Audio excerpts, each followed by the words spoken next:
नमस्कार दोस्तों, मैं प्राची संस्कृति आईएएस यूट्यूब चैनल पर आप सभी का स्वागत करती हूँ। Target prelims current affair based on newspaper, इस प्रोग्राम के तहत हम आपके सामने 5 टॉपिक्स न्यूज़पेपर से लेकर आते हैं जो द हिंदू और इंडियन एक्सप्रेस से लिए होते हैं।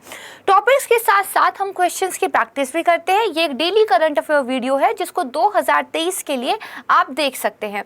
पूरे 1.5 साल का करंट अफेयर हमारे द्वारा आपके लिए प्रिपेयर कराया जाएगा। आपको देखिए नोट्स भी मिल जाएंगे बाद में। अभी आप वीडियोस को ध्यान से सुनिए और इनका अगर आप चाहे तो स्क्रीनशॉट लेकर रख सकते हैं और उनको आप रिवाइज कर सकते हैं। तो चलिए बिना किसी देरी के शुरू करते हैं आज का वीडियो स्टार्ट में करूं इससे पहले आपके लिए एक सूचना है। संस्कृति आईएएस की ओर से सामान्य अध्ययन का एक बैच स्टार्ट किया जा रहा है जो कि 20 जून से आरंभ होगा। क्लासेस की जो टाइमिंग रहेगी वो शाम को 6:30 बजे रहेगी। इस बैच के बारे में अगर आप ये जानना चाहते हैं कि फीस कितनी है, एडमिशन कैसे लिया जाए, तो आप देखिए मेरी टीम को कांटेक्ट कर सकते हैं। स्क्रीन पर एक मोबाइल नंबर दिया हुआ है, यहाँ पर आप कॉल कर सकते हैं। इसके अलावा संस्कृति आईएएस की वेबसाइट को भी आप विजिट कर सकते हैं, वहाँ से भी पेमेंट का ऑप्शन आपको मिल जाएगा आसानी से। अगर आप हमारी ऐप को डाउनलोड करना चाहते हैं तो डिस्क्रिप्शन बॉक्स में उसका लिंक दिया हुआ है, आप ऐप को भी डाउनलोड कर सकते हैं। तो ये सूचना थी। अब हम बहुत उत्साह के साथ शुरू करते हैं अपना करंट अफेयर। सबसे पहला टॉपिक देखते हैं। देखिए अगर रोजाना आप इन वीडियोस को कंसिस्टेंटली सुनेंगे ना तो न्यूज़पेपर रीडिंग कैसे होती है ये आप सीख जाएंगे। एक इतना बड़ा न्यूज़पेपर 15-16 पेज का, उसके अंदर से हम 5 ही टॉपिक निकाल रहे हैं, तो आपको पता चलता है कि जो टॉपर्स कहते हैं न्यूज़पेपर पढ़िए लेकिन 2 घंटे उसमें मत लगाइए, 40 मिनट में ख़त्म होना चाहिए। तो वही देखिए तरीका हमने अपनाया है कि न्यूज़पेपर तो पढ़ना है लेकिन 40 मिनट के अंदर अंदर पढ़ना है, क्योंकि हर चीज़ रिलीवेंट नहीं होती है। तो हमारी वीडियोस देखिए 40 मिनट के अंदर अंदर रहती है, जिसमें हम आपको जो भी न्यूज़ में इंपॉर्टेंट होता है, साथ में जो न्यूज़ में नहीं लिखा होता लेकिन हमें पढ़ना चाहिए, वो भी क्लियर कर देते हैं। खैर पहला देखिए टॉपिक देखते हैं, इस्लामिक सहयोग संगठन। अब बहुत दिनों से एक आप देख रहे होंगे मुद्दा बहुत हाईलाइट है कि भाजपा के कुछ एक्चुअली आप कह सकते हैं सदस्य थे जिन्होंने पैगंबर मोहम्मद को लेकर तथाकथित रूप से कुछ टिप्पणियां की हैं और जिसको लेके बहुत ज़्यादा बैकलैश इंडिया को फेस करना पड़ा है, भारत के अंदर भी और भारत के बाहर भी। इंडिया के जो डिप्लोमेटिक रिलेशंस थे गल्फ कंट्रीज के साथ, ठीक है, जो हमारी मुस्लिम बहुसंख्यक देश हैं, उनके साथ इंडिया के जो रिलेशंस थे उन पर भी इसका एक प्रभाव देखने को मिला है। तो 2 बॉडीज, एक हमारा कौन सा ऑर्गेनाइजेशन ऑफ इस्लामिक कंट्रीज और दूसरा जीसीसी यानी कि जो हमारी गल्फ कोऑपरेशन कंट्रीज हैं, ठीक है, ये दोनों इंपॉर्टेंट हो जाती है। तो आज की वीडियो में हम ओआईसी पढ़ेंगे और जो कल वीडियो आएगा उसमें हम जीसीसी पढ़ेंगे, ठीक बात। देखिए पॉलिटिकल मुद्दा है, वी डोंट नो कि क्या सही है क्या गलत है। जो भी दंगे हो रहे हैं इस सब के बारे में हमें ओपिनियन बनाने की ज़रूरत नहीं है, दैट्स अ डिफरेंट मैटर। कभी इथिक्स के पॉइंट ऑफ व्यू से अगर हम कुछ पढ़ना चाहें तो चीज़ें समझ सकते हैं।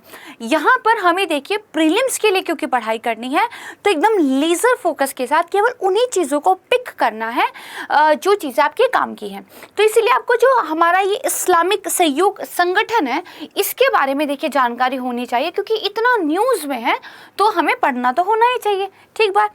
तो देखिए यहाँ पर एक आर्टिकल आया था जो कि आर्टिकल बहुत ही अच्छा आर्टिकल था, understanding the organisation of Islamic cooperation. और एक्चुअली में इस पूरे आर्टिकल के तहत अगर आप पढ़ना चाहें तो पढ़ सकते हैं। इस्लामिक कोऑपरेशन के बारे में पूरी एक अच्छे से डिटेल दी हुई थी, बहुत सुंदर ये आर्टिकल लिखा गया था। तो देखिए क्यों चर्चा में है, क्योंकि इस यहाँ की जो महासचिव है उन्होंने भारतीय जनता पार्टी के जो पूर्व राष्ट्रीय प्रवक्ता थे, क्योंकि अब उनको सस्पेंड कर दिया है बीजेपी ने, पैगंबर मोहम्मद पर उन्होंने जो टिप्पणी की थी उसके लिए भारत की क्या है निंदा की है, राइट। लेकिन देखिए इंडिया ने भी एक बात कही है कि किन्हीं 2 व्यक्तियों या एक व्यक्ति के द्वारा की गई टिप्पणी हमारे देश को रिफ्लेक्ट नहीं करती है या देश की सरकार को रिफ्लेक्ट नहीं करती है। और हम देखिए सस्पेंड उनको किया जा चुका है ऑलरेडी गवर्नमेंट की तरफ से। तो जो भी एक्शन लिए जाने चाहिए वो सरकार ले रही है, कुछ और सख्त कदम उठाने चाहिए ताकि भविष्य में इस तरह की चीज़ें रिपीट ना हो, ठीक बात। तो ये एक अलग मुद्दा था। आइए अब ओआईसी को समझते हैं। देखिए 1969 में रबात मोरक्को में एक शिखर सम्मेलन हुआ था जिसके दौरान इसको स्थापित किया गया था, ठीक बात है। इसमें अगर राष्ट्रों की संख्या की बात करें तो टोटल है 57। आप ओआईसी की वेबसाइट पर अगर जाएंगे तो 57 कंट्रीज की एक लिस्ट आपको मिल जाएगी, एक बार उनके नाम आप पढ़ सकते हैं, ठीक बात। इसमें से जो 40 देश हैं वो तो मुस्लिम बहुल मुफस्सल देश है, क्योंकि वहाँ की जो पॉपुलेशन है वहाँ पे मुस्लिम जनसंख्या ज़्यादा है, और बाकी में आप कह सकते हैं मुस्लिम जनसंख्या तो है बट बहुल नहीं है। ओआईसी देखिए जो संयुक्त राष्ट्र है और यूरोपीय संघ है, यहाँ पर भी अपने प्रतिनिधि मंडल को भेजता रहता है, इनके साथ भी संबंध बना के रखता है। ठीक बात। अगर बात करें पाकिस्तान की, हमारा एक ऐसा पड़ोसी जो कि नालायक है ना, यही कह सकते हैं। तो देखिए ये इसका संस्थापक सदस्य था, और दरअसल प्रॉब्लम भी यहीं से आती है। क्या प्रॉब्लम है हम समझेंगे, ठीक बात है। इसके अलावा देखिए जो रूस और थाईलैंड है वो देश इसके क्या है, ऑब्जर्वर कंट्रीज हैं, यानी कि क्या है, पर्यवेक्षक सदस्य हैं, जहां मुस्लिमों की जो संख्या है अधिक नहीं है। ये देखिए मुस्लिमों के हितों की रक्षा करने के लिए ही काम करता है, नाम से ही पता चल रहा है क्या है, इस्लामिक संगठन है, और इसके लिए वो संयुक्त राष्ट्र और जो अन्य अंतर सरकारी मंच है उनके साथ परामर्शी और सहकारी संबंध जो है रखता है। ठीक है, ये ध्यान रखना है। वर्तमान में अगर बात की जाए, जेद्दा जो है वहां पर इनका जो है हेडक्वार्टर है, लेकिन इन लोगों की तरफ से ये घोषणा की गई है कि जब पूर्वी यरूशलेम को तथाकथित रूप से मुक्त करा लिया जाएगा, जो कि इजराइल फिलिस्तीन का एक पूरा विवाद चलता है, तो ये लोग अपना जो हेडक्वार्टर है वहां पर एस्टैब्लिश करेंगे। लेकिन अभी कहां पर है, तो जेद्दा में है, इतना ध्यान रखिएगा। ये एक इंफॉर्मेशन हुई। अब देखिए ये जो संगठन है ये एक चार्टर का पालन करता है। एक चार्टर है जिसमें कुछ चीजें लिखी गई हैं, उसके अनुरूप काम होता है। पहली बार इस चार्टर को देखिए 1972 में अपनाया गया था, उसके बाद से लगातार इसमें संशोधन होता रहा है, और जो रिसेंट वन था वो 2008 में था, जो कि सेनेगल के डकार में उन्होंने अपनाया था। ये एक लोकेशन है, नाम ध्यान रख लीजिएगा। अब देखिए इसमें जो शिखर सम्मेलन है, जिसमें जितने भी राष्ट्र अध्यक्ष है, अधिकतर तो वो लोकतांत्रिक कंट्रीज है नहीं, वहाँ के तो राजा, किंग, ठीक है, इस तरह के लोग रहते हैं। जब ये सारे लोग मिलकर बैठते हैं और एक शिखर सम्मेलन होता है, तो ये देखिए सर्वोच्च अधिकार प्राप्त इसकी एक बॉडी है, आप कह सकते हैं, और हर 2 साल में ये मिलता है। ठीक है, कितने में, 2 साल में। और जो पॉलिसी वाली चीजें होती है, नीतिगत निर्णय जो होते हैं, उनको यहाँ पे लिया जाता है। इन नीतियों को कैसे लागू किया जाएगा, इस पर निर्णय लेने के लिए फिर जो विदेश मंत्री होते हैं, जो डिफेंस मिनिस्टर्स होते हैं, जो हमारे एक्सटर्नल मिनिस्टर्स होते हैं, फॉरेन अफेयर मिनिस्टर्स होते हैं, ठीक है, उनकी देखिए सालाना बैठक होती है। तो शिखर सम्मेलन तो हर 2 साल में होता है, लेकिन विदेश मंत्रियों की जो बैठक होती है वो हर साल होती है। अगर पूछा जाए सर्वोच्च शक्ति प्राप्त निकाय कौन सा है, तो वो शिखर सम्मेलन है, जहाँ पे सारे राष्ट्र अध्यक्ष आकर मिलकर बैठकर बात करते हैं। ठीक बात। अब देखिए जो मुस्लिम बहुमत वाले देश हैं वो, और साथ में जो संयुक्त राष्ट्र के सदस्य भी हों, वो देखिए इसमें शामिल हो सकते हैं। और जो किसी सदस्य को इसमें शामिल करना होता है, तो जो विदेश मंत्रियों की परिषद है वो पूर्ण सहमति के साथ ही इसकी अनुमति देती है। अगर आपको पर्यवेक्षक बनना है तो भी सेम प्रोसीजर अपनाया जाता है।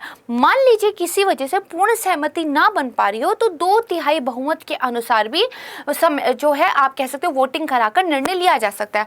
अब यहीं पर देखिए भारत के अंदर मुस्लिम जनसंख्या काफी ज्यादा है। ठीक है, बहुत सारी कंट्रीज जो ओआईसी का पार्ट है उनसे भी ज्यादा जनसंख्या मुस्लिम्स की भारत में है। तो कायदे से तो भारत को भी ओआईसी का सदस्य होना चाहिए, लेकिन पाकिस्तान के पेट में हो जाता है दर्द। पाकिस्तान को लगता है अगर इस संस्था में भारत भी शामिल हो गया तो हम जो कश्मीर को लेकर राग अलापते रहते हैं, हम जो ये कहते रहते हैं कि मुस्लिमों के प्रति ठीक नहीं हो रहा है इंडिया में, ये तो खत्म हो जाएगा, क्योंकि एक मुस्लिम हितों के देश के रूप में भारत भी ओआईसी में शामिल हो जाएगा।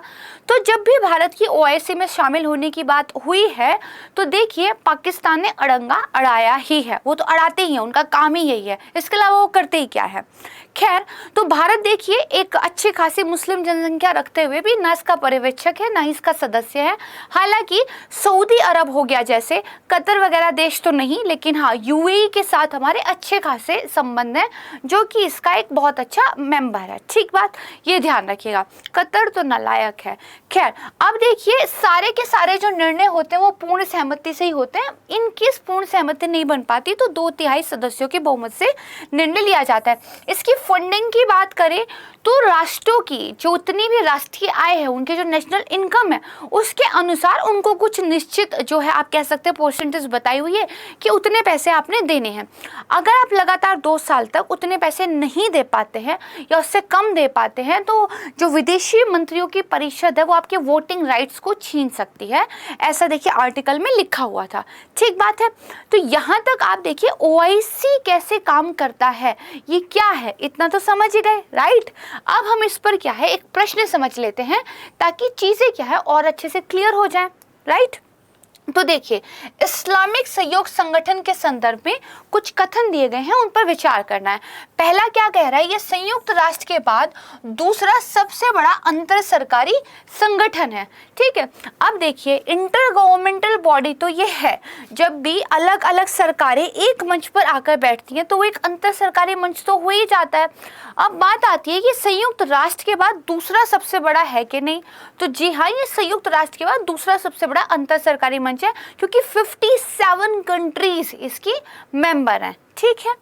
इसके बाद कह रहा है जो पाकिस्तान है और साथ में जो इथोपिया है वो क्या है, इसके संस्थापक सदस्यों में शामिल हैं, जबकि रूस और थाईलैंड इसके पर्यवेक्षक देश है। तो देखिए मैंने आपको पढ़ाया पाकिस्तान तो इसका फाउंडिंग मेंबर है, यानी कि ये बात ठीक है।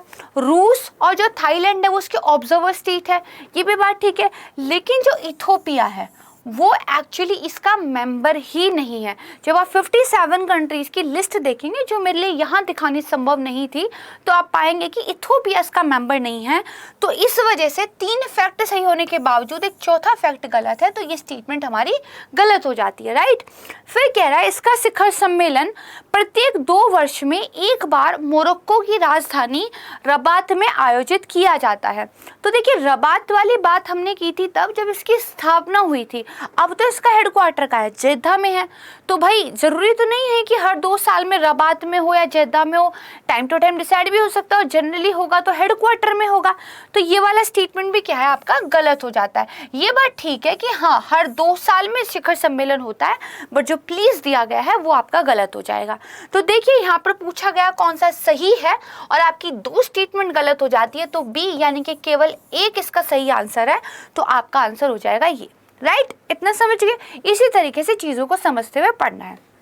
अब हम चलते हैं अपने दूसरे टॉपिक की ओर, राइट। स्क्रीन पर देखिए क्या है, बाल श्रम अधिनियम। ये हम क्यों पढ़ रहे हैं, देखिए हिंदू के अंदर एक न्यूज़ आई थी कि एक स्टडी हुई है जिसमें ये बताया गया है कि जो आपकी एंटरटेनमेंट इंडस्ट्री है जहाँ पे सीरियल मूवीज़ ये सब बनता है, वहाँ पर क्या है जो चाइल्ड आर्टिस्ट हैं, बाल कलाकार हैं, वो 12 घंटे से काम करते हैं। यानी कि छोटे छोटे बच्चे जो एक्टिंग कर रहे हैं उनसे एक दिन में 12-12 घंटे तक काम कराया जा रहा है और प्रोडक्शन हाउस भी इसको लेकर कोई एक्शन नहीं लेते हैं और जो माता पिता हैं बच्चों के वो भी कोई दखल अंदाजी इसमें नहीं करते हैं। दूसरा, इस स्टडी में ये भी रिवील हुआ है कि बाल कलाकारों की एजुकेशंस को लेकर जो उनके पेरेंट्स हैं वो बहुत इग्नोर करते जा रहे हैं, क्योंकि देखिए माँ बाप बच्चों को क्यों पढ़ाना चाहते हैं, एक अच्छा करियर उनका बन जाए। चाइल्ड आर्टिस्ट के माँ बाप को ये लगता है कि हमारा बच्चा तो अपने क्राफ्ट की वजह से अच्छा करियर बनाएगा, तो उनकी एजुकेशन पे ज़्यादा ध्यान नहीं देते। तीसरा, ये रिवील हुआ है, कानून कहता था एक सर्टेन अमाउंट जो भी बच्चे ने कमाया है वो एक खाते में देखिए जमा कर दिया जाएगा, जब वो बच्चा बड़ा हो जाएगा वो पैसे उसके हो जाएंगे। लेकिन देखा ये गया है उस बच्चे की सारी कमाई परिवार को पालने में चली जाती है, खासकर वहाँ पर जहाँ बच्चा इकलौता ब्रेड अर्नर है। ठीक है। तो देखा जाए तो चाइल्ड आर्टिस्ट का जो है एक तरीके से शोषण ही हो रहा है, मैं यही कहूँगी, उनको एक्सप्लॉइट किया जा रहा है। तो इस सब चीज़ों को रोकने के लिए क्या भारत में कोई कानून है, हमें ये पता होना चाहिए। तो आइए इसको पढ़ते हैं। ठीक है। देखिए एक अध्ययन है उसमें पता चला है कि जो मनोरंजन उद्योग है उसमें 15 साल से कम उम्र का जो बच्चा है वो 12 घंटे एक दिन में उससे भी ज्यादा काम कर रहा है। और जो कास्टिंग एजेंसियां हैं वो जो बाल मजदूरी प्रतिबंध व विनियमन अधिनियम 1986 इसका क्या है उल्लंघन कर रही है। इस एक्ट का नाम आपने ध्यान रखना है, ये पीटी के लिए भी इंपॉर्टेंट है। जब आप मेंस में कुछ आंसर लिखते हैं तो वहाँ पे भी कोट करने के लिए इंपॉर्टेंट है, इथिक्स में भी इंपॉर्टेंट है, और आप ऐसे भी अगर कुछ इस टाइप का लिख रहे हैं जहाँ पर बच्चों के अधिकारों से संबंधित कोई बात करनी है तो भी आप इस एक्ट को कोट कर सकते हैं। ठीक बात, इसी तरह नोट्स जो है आपके बनते हैं। अब देखिए, बच्चों के अधिकारों को सुनिश्चित करने की दिशा में एक गैर सरकारी संगठन, एक एनजीओ काम करता है जिसका नाम है चाइल्ड राइट्स एंड यू। उन्होंने एक रिपोर्ट निकाली है चाइल्ड आर्टिस्ट इन इंडिया, जिसमें ये कहा गया है कि देखिए, मीडिया और मनोरंजन कौशल परिषद 2017 और भारत की जनगणना 2011 के आंकड़ों को माने तो जो बाल कलाकार हैं उनकी संख्या लगभग 6000 या फिर लगभग 12000 के बीच होने का अनुमान है। यानी कि इतने ज्यादा चाइल्ड आर्टिस्ट हमारे यहाँ काम करते हैं। और ये तो देखिए 17 और 11 का आंकड़ा है, आज तो हम 2022 में आ चुके हैं, कोई लेटेस्ट आंकड़ा ही नहीं है हमारे पास। ठीक बात है। जबकि ये जो 1986 वाला एक्ट है, इसमें स्पष्ट रूप से ये कहा गया है कि कोई भी बच्चा एक दिन में 5 घंटे से ज्यादा काम नहीं कर सकता, और इस 5 घंटे में भी 3 घंटे के बाद आराम जरूरी है। 3 घंटे के बाद बिना आराम के वो लगातार काम नहीं कर सकता। तो ये स्टेटमेंट काफी इंपॉर्टेंट है क्योंकि प्रीलिम्स में आपसे क्या है पूछी जा सकती है। ठीक, अब देखिए, बाल श्रम होता क्या है, पहले तो हमें ये पता हो भाई चाइल्ड लेबर की डेफिनेशन क्या है। तो देखिए, आमतौर पर मजदूरी के भुगतान के बिना या फिर मजदूरी के भुगतान के साथ अगर बच्चों से आप कुछ फिजिकल वर्क करा रहे हैं, कुछ शारीरिक कार्य करा रहे हैं, तो देखिए चाइल्ड लेबर माना जाता है। ठीक बात है। जो संयुक्त राष्ट्र संघ है वो क्या कहता है कि 18 वर्ष से जो कम उम्र के श्रम करने वाले लोग हैं वो सारे के सारे क्या है, बाल श्रमिक है। देखिए, इंडिया में अलग डेफिनेशन है, इंटरनेशनल संस्थाओं की अलग डेफिनेशन है, तो वो सब मैं आपके सामने लेके आई हूँ ताकि आपको जो है पता हो जब एक स्टेटमेंट आए कि कौन सा जो है किस एज को बाल श्रमिक के रूप में मान्यता देता है। तो संयुक्त राष्ट्र संघ 18 साल से कम उम्र वाला कोई भी बच्चा।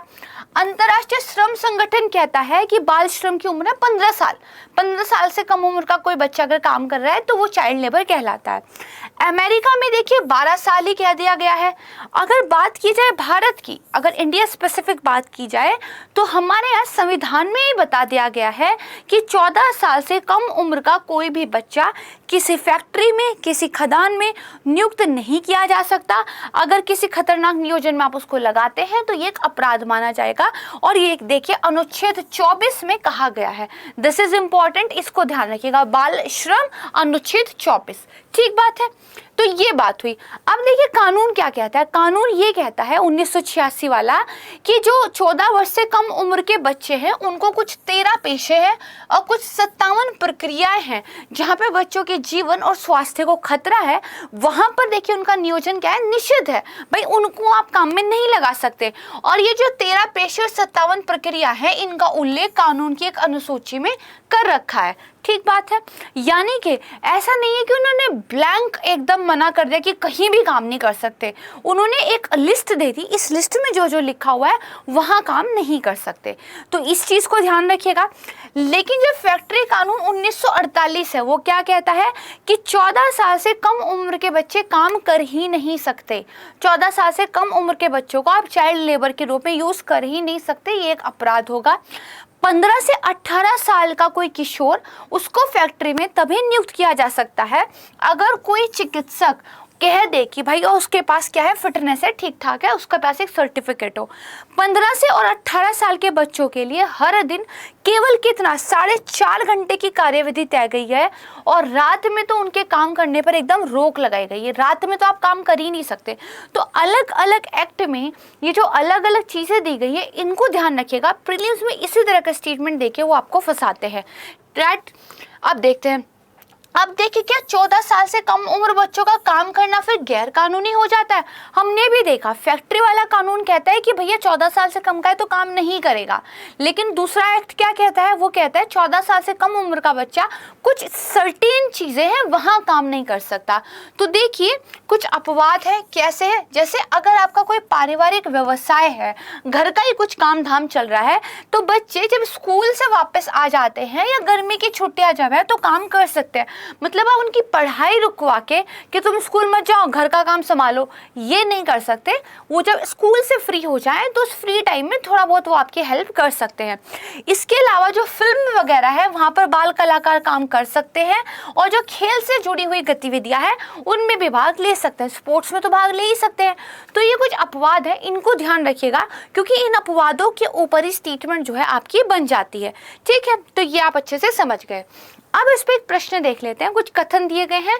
जो बाल श्रम निषेध व विनियम अधिनियम 1986 है वो गुरुपाद स्वामी समिति, इस कमेटी का नाम ध्यान रख लीजिएगा, ठीक है, कि सिफारिशों के आधार पर लागू किया गया था। तो ये स्टेटमेंट बिल्कुल ठीक है। ये कमेटी बैठाई गई थी, इन्होंने कोई रिकमेंडेशन दी थी, उन रिकमेंडेशन के बेस पर फिर इस एक्ट को बनाकर पारित किया गया था। तो you must remember it. Okay, तो ये ध्यान रख लीजिएगा। फिर कह रहा है भारतीय संविधान में जो राज्य के नीति निर्देशक तत्व हैं वो 14 वर्ष तक की उम्र के सभी बच्चों के लिए मुफ्त और अनिवार्य शिक्षा का प्रावधान करते हैं। डीपीएसपी तो आपने पढ़ा हुआ है, तो पढ़कर मुझे बताइए कि ठीक है या नहीं। ठीक है, फिर कारखाना अधिनियम 1948 ये कहता है कि जो 15 से 18 साल के किशोर होंगे भाई वो काम कर सकते हैं अगर वो एक फिटनेस का प्रमाण पत्र दे दे। ये तो हमने अभी पढ़ा, ये भी ठीक है। अब आप बताइए मुझे कि डीपीएसपी में क्या ऐसा लिखा हुआ है? जी हाँ, लिखा हुआ है। राइट टू एजुकेशन तो इंडिया में एक एक्ट के रूप में, एक अधिकार के रूप में है ही। ये फंडामेंटल राइट में भी है, ये फंडामेंटल ड्यूटीज में भी है। ठीक है, कि 6 से 14 साल के जो बच्चे होंगे उनको एजुकेशन मिलेगी। और डीपीएसपी भी ये कहता है कि भाई 14 साल तक के बच्चों को शिक्षा देना एक राज्य का कर्तव्य होगा। ठीक है, तो ये वाला स्टेटमेंट भी देखिए सही हो जाता है, और सही ही पूछा हुआ है, तीनों स्टेटमेंट ठीक है, तो डी हमारा आंसर हो जाएगा। राइट, अब देखते हैं नेक्स्ट टॉपिक, टाइप 1 डायबिटीज। ये देखिए न्यूज़ में है, क्योंकि देखिए अभी क्या हुआ है, न्यू एडवाइजरीज जारी की गई हैं टाइप 1 डायबिटीज़ को लेकर। ये बहुत छोटी सी न्यूज़ थी, न्यूज़पेपर के कोने में आई हुई थी, लेकिन हमारी जो टीम है वो कोने कोने से न्यूज़ ले आती है आपके लिए। तो देखिए इसमें बेसिकली ये बताया गया था, जो बच्चे हैं जिनको टाइप 1 डायबिटीज़ है, अगर वो ट्रैवल करेंगे तो क्या कुछ उनको नहीं करना चाहिए, क्या करना चाहिए। तो जैसे बोला गया नए शूज़ आप नहीं पहनेंगे, कि नया खरीदा है पहन के ट्रैवल करने चले गए। ठीक है, कंफर्टेबल पुराने शूज़ आपके हों, उन आपके इंसुलिन वगैरह का लेवल कैसे चेक करना है वो ध्यान रखेंगे। जब 2 डिफरेंट टाइम जोन में आप ट्रैवल करेंगे तो खाने पीने का आप कैसे ध्यान रखेंगे, कुछ इस तरह की एडवाइजरी जारी की गई है। That's a different thing, but type 1 diabetes अगर न्यूज़ में है तो हमें पता होना चाहिए ये क्या है। ठीक बात। तो देखिए जो अंतर्राष्ट्रीय मधुमेह महासंघ है उन्होंने हाल ही में एक रिपोर्ट जारी की थी जिसमें बताया भारत में दुनिया में टाइप 1 डायबिटीज़ के सबसे ज़्यादा प्रचलित मामले हैं। टीबी के मामले में हम सबसे आगे, डायबिटीज़ के मामले में हम सबसे आगे, तो बीमारियों के मामले में भारत काफ़ी आगे है। हमें हेल्थ कॉन्शियस तो होना पड़ेगा। अब देखिए डायबिटीज़ होता क्या है, एक हार्मोनल कंडीशंस है। आपके जो हार्मोन्स हैं वो वैसे काम नहीं करते जैसे उनको काम करना चाहिए। ये क्या है, एक गैर संचारी रोग है, नॉन कम्युनिकेबल डिजीज है, मुझसे आपको नहीं फैलेगी। जैसे कोविड मुझसे आपको फैल सकता है, लेकिन ये क्या है, एक गैर संचारी रोग है। ठीक बात। और ये किसी भी व्यक्ति में तब मिलता है जब उसका पेनक्रियाज जो होता है, उसका जो अग्नाशय है, वो एक हार्मोन, इंसुलिन नाम का हार्मोन जो हमारे ब्लड में शुगर को रेगुलेट करता है। भाई मेरे खून में कितनी शुगर हो, इस चीज़ को रेगुलेट करने के लिए एक सिस्टम है, वो क्या एक हार्मोन है इंसुलिन, वो उसको कंट्रोल करता है। लेकिन जब ये इंसुलिन बने ही ना, या फिर बने लेकिन उसका यूज़ आपकी बॉडी कर ही ना पाए, तो ब्लड में शुगर को रेगुलेट करने वाला एक जो सिपाही था वो अब काम नहीं कर रहा है। और जब सिपाही नहीं है तो दंगा फसाद तो होगा ही, तो बॉडी के अंदर भी दंगा फसाद हो जाता है। अब देखिए डायबिटीज़ के 2 टाइप होते हैं, वैसे तो 3 टाइप्स होते हैं, मोटे तौर पर 2, टाइप 1 टाइप 2। 3 वाला प्रेग्नेंट डायबिटीज़ होता है। कुछ मदर जब प्रेग्नेंट होती हैं उनको डायबिटीज़ की शिकायत हो जाती है, उनके ब्लड में जो शुगर का लेवल है वो ऊपर नीचे हो जाता है। कई बार आफ्टर प्रेगनेंसी वो डायबिटीज़ ठीक भी हो जाती है, और ये सबको नहीं भी होती, कुछ लोगों को ही होती है।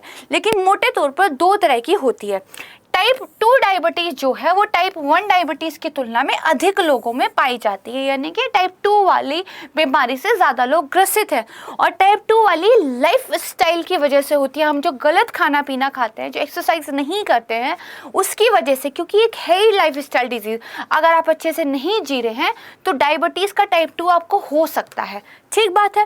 अब देखिए, जो centre for disease control and prevention है, उन्होंने ये कहा है कि दुनिया में केवल 5 से 10% मरीज ही ऐसे हैं जो टाइप 1 से पीड़ित हैं, और उन 5 से 10% में भी सबसे ज़्यादा कहाँ है? इंडिया में है। अभी तो पढ़ा हमने।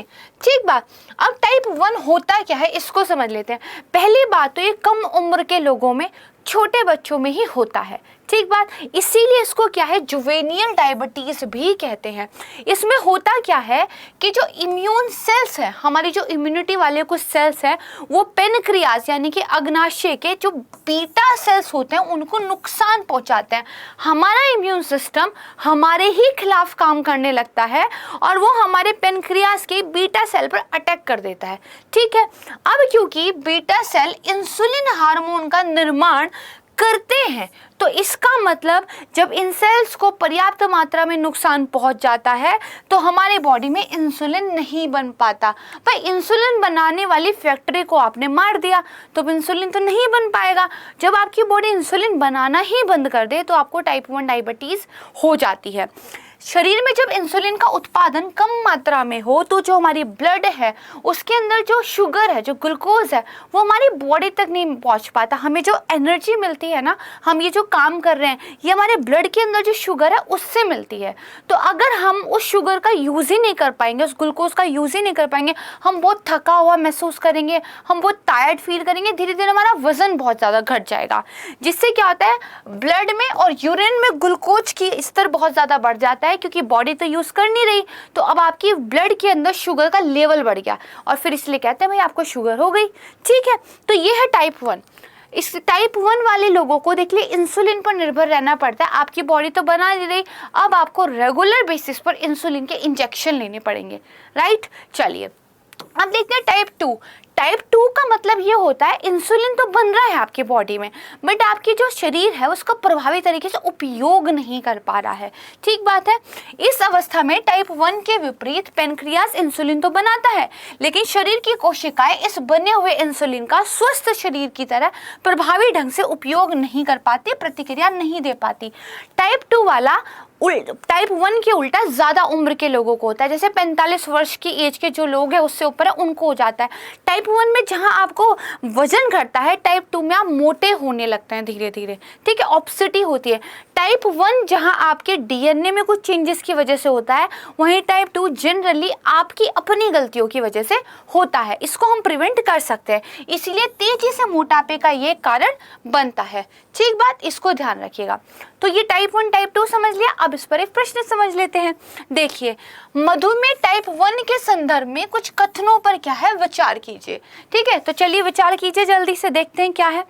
कह रहा है इस स्थिति में जो आपका पेनक्रियास है वो इंसुलिन का उत्पादन करना कम या बंद कर देता है। अभी पढ़ा हमने, तो ये बात क्या है, बिल्कुल ठीक है।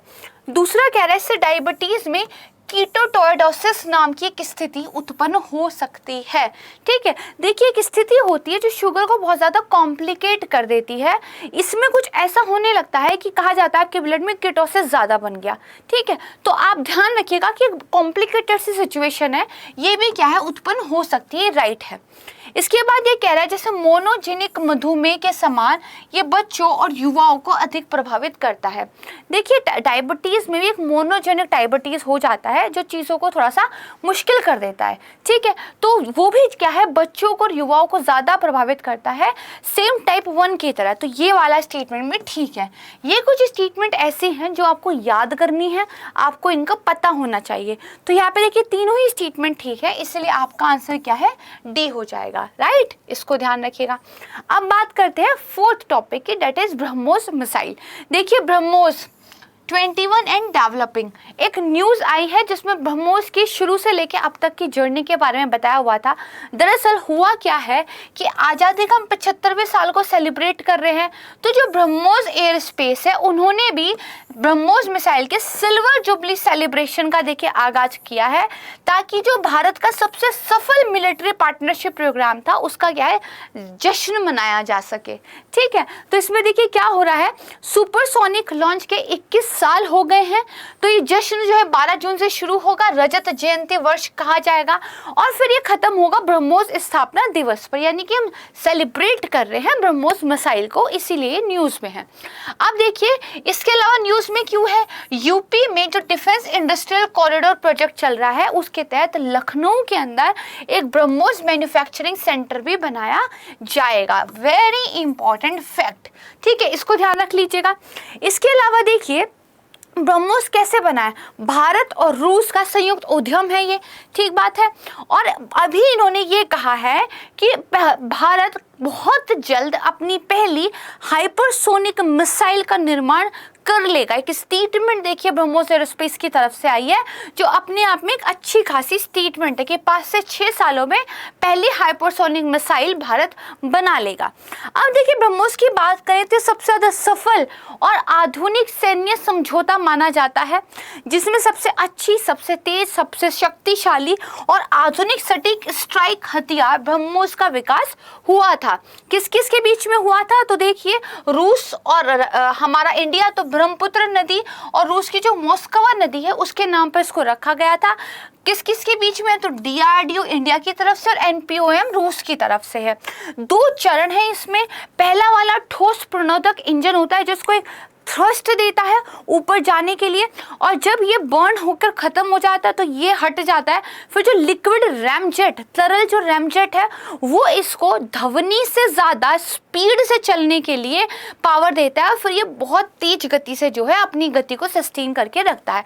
2 चरण, एक ठोस दूसरा तरल, याद रखिएगा।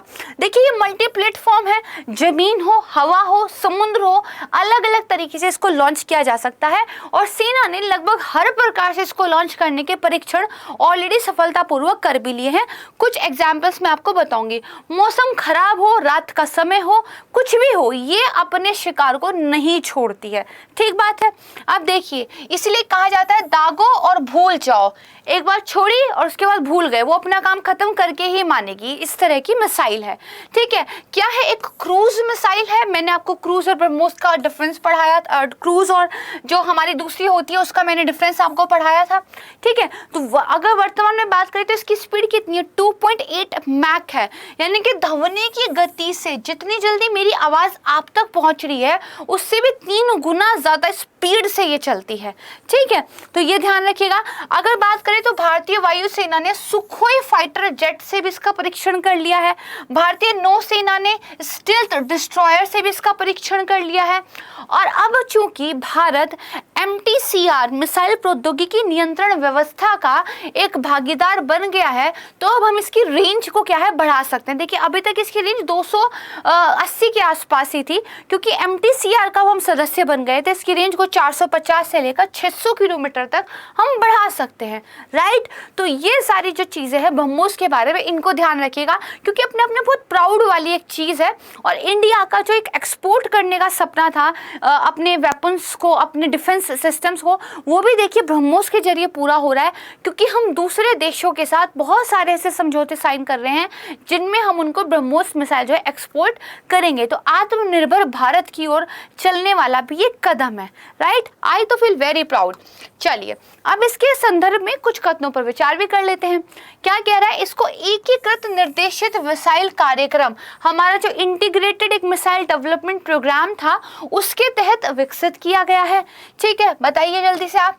इसे पनडुब्बी जहाज विमान भूमि आधारित लॉन्चर से लॉन्च किया जा सकता है। इसका नाम ब्रह्मपुत्र और मॉस्कवा नदियों के नाम पर रखा गया है, और ये ठोस प्रणोदक बूस्टर इंजन के साथ 4 चरणों वाली मिसाइल है। सबके आंसर आपको पता है, जल्दी से बताइए। देखिए क्या ये इंटीग्रेटेड हमारा जो मिसाइल डेवलपमेंट प्रोग्राम था उसके द्वारा की गई है डेवलप? नहीं, वो तो हमारी 5 मिसाइलें अलग थी जिनका नाम पृथ्वी, नाग, आकाश ये सब था। ये तो रूस और इंडिया का संयुक्त उद्यम है। जो हमारा IBM था वो तो APJ अब्दुल कलाम का एक बहुत महत्वाकांक्षी प्रोग्राम था जिसकी वजह से आज हम सब मिसाइल्स बनाने में सक्षम हुए हैं। तो ये इसके तहत नहीं बनाएगा, ये गलत हो जाएगा। ये हमने अभी पढ़ा कि चाहे हमारी नेवी हो चाहे हमारी एयर हो, उन सब ने क्या किया है, इसको लॉन्च करने के परीक्षण ऑलरेडी कर लिए हैं। ये नदियों के नाम भी हमने पढ़े हैं और ये भी हमने पढ़ा ये 2 चरण वाली है, पहला ठोस और दूसरा तरल। मतलब ये स्टेटमेंट हमारी गलत है और ये स्टेटमेंट गलत है, दूसरी और तीसरी सही है। क्या कह रहा है, कौन सा सही नहीं है? तो देखिए पहला और चौथा सही नहीं है, तो आंसर क्या हो जाएगा, बी जो है सही आंसर हो जाएगा। राइट, अब चलते हैं नेक्स्ट टॉपिक की तरफ। वित्तीय कार्रवाई कार्य बल यानी कि फाइनेंशियल एक्शन टास्क फोर्स। ये देखिए न्यूज़ में एक अच्छा सा आर्टिकल आया था कि FATA की देखिए फिर से एक बैठक होने वाली है जहां पर पाकिस्तान को बड़ी उम्मीद है कि उनको ग्रे लिस्ट से बाहर निकाल कर अलग कर दिया जाए, लेकिन भारत को पूरी उम्मीद है कि उनको ना निकाला जाए। तो ये FATF क्या होता है और ये ग्रे लिस्ट क्या होती है, ये हमें पता होना चाहिए। तो देखिए इसकी जो स्थापना हुई थी वो 1989 में एक अंतर सरकारी निकाय के रूप में हुई थी जो हमारा वर्ल्ड का फाइनेंशियल सिस्टम है उसके वॉच डॉग के रूप में काम करता है। जितनी भी हमारी टेररिज्म वाली फाइनेंसिंग होती है, मनी लॉन्ड्रिंग वाली फाइनेंसिंग होती है, उस पर ये काम करता है, उसका ये ध्यान रखता है। तो देखिए मनी लॉन्ड्रिंग, आतंकवादी वित्त पोषण, इसके अलावा जो कानूनी विनियामक और परिचालन उपाय है उनका प्रभावी कार्यान्वयन हो, इसका ये ध्यान रखता है। इसके सिफारिशों को 1990 में पहली बार लागू किया गया था, फिर उनमें कुछ अमेंडमेंट किया गया, 2012 में लेटेस्ट जो है किया गया था। ठीक है, अगर किसी देश को कहा जाता है कि ग्रे लिस्ट में डाल दिया गया, जैसे कि पाकिस्तान को डाला गया, पाकिस्तान को तो ब्लैक लिस्ट कर देना चाहिए। ठीक है, तो ग्रे लिस्ट में डाल दिया जहाँ, तो क्या मतलब है कि वो देश आतंकवादी फंडिंग और मनी लॉन्ड्रिंग को रोकने में असफल रहा है, उसको इसके बारे में और भी ज्यादा काम करने की जरूरत है।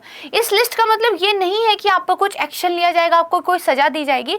बस ये कहा गया है कि भाई आप देखो ढंग से काम कर नहीं रहे हो, ढंग से काम करो, आपका ब्लैक लिस्ट में जाने की संभावना है।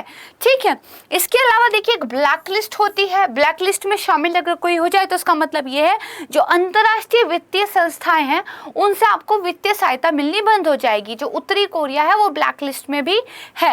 अब देखिए पाकिस्तान चाहता है उसको ग्रे लिस्ट से निकाल दे ताकि वो जल्दी जल्दी IMF के पास कटोरा लेके चला जाए और फिर बहुत सारा पैसा वो उसको उधारी में दे दे और उसको लेके आ जाए और उसकी पूरी फंडिंग करते हैं भारत के खिलाफ। ठीक है, खैर देखते हैं क्या रहता है।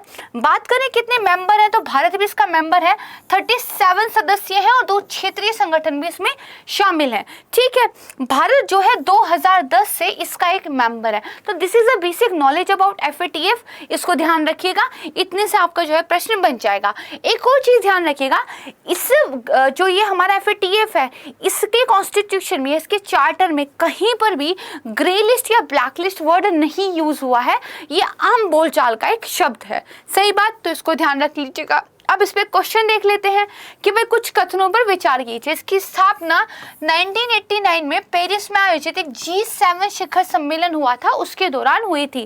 तो देखिए ये बिल्कुल ठीक है, ये जो शिखर सम्मेलन हुआ था इसी के दौरान हमने ये सोचा था कि एक ऐसा संस्था हो जो फाइनेंशियल जो इधर उधर होता है उसको थोड़ा सा रेगुलेट करे, उसको थोड़ा सा ध्यान रखे। ठीक है, ये मनी लॉन्ड्रिंग और आतंकवादी वित्त पोषण की निगरानी करने के साथ साथ बाकी जो फाइनेंस से चीजें संबंधित चीजें उनका ध्यान रखता है। तो ये स्टेटमेंट ठीक है बिल्कुल। फिर ये कह रहा है बैंकिंग पर्यवेक्षण पर जो बेशल समिति है इसमें उसको पर्यवेक्षक का दर्जा प्राप्त है। तो ये स्टेटमेंट याद कर लीजिएगा, बहुत इंपॉर्टेंट है और ये भी क्या है, सही स्टेटमेंट है। ठीक बात, तो यहाँ से प्रश्न का उत्तर क्या हो जाएगा, तीनों सही है, तो तीनों हमारा आंसर हो जाएगा। तो यहाँ पे देखिए क्वेश्चन समाप्त होता है, इसी के साथ ये वीडियो भी समाप्त होती है। अगर आपको पसंद आई है तो उसको लाइक जरूर कीजिएगा। अगर आपको चीजें समझ आती है तो कमेंट सेक्शन में अपना फीडबैक जरूर दीजिएगा। अगर आप मेरे चैनल पर नए हैं तो सब्सक्राइब जरूर कीजिएगा। नमस्कार।